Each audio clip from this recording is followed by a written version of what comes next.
Friends, my name is Pragyan. I am going to narrate the story of a pigeon and the hunter. One day, long ago, flock of pigeons. They are searching for food here and there. Here, there.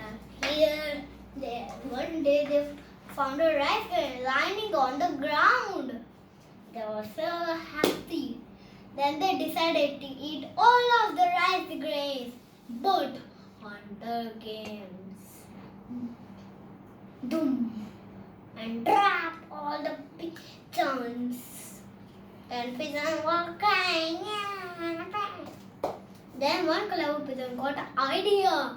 Then they flew to get the brood. Then they go to their friends. A rat. Rat, please save us. The rat cut all of the net. Then set them free. Moral of the story.